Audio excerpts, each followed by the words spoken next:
আসসালামু আলাইকুম বন্ধুরা, সবাইকে দুপুরে শুভেচ্ছা, শুভ দুপুর।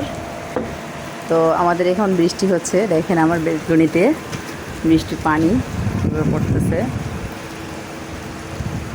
একটু আগে অনেক জোরে জোরে বৃষ্টির ফোঁটা এসে বেলকনিতে পড়ছিল, তো এখন বেলকনিতে পড়তেছে না।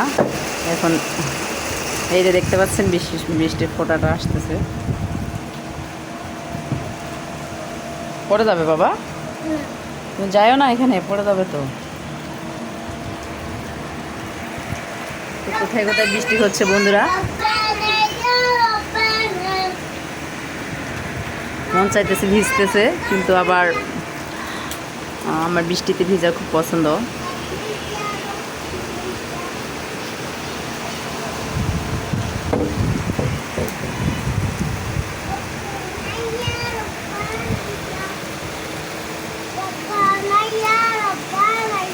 রব্বানা ইয়া রব্বানা,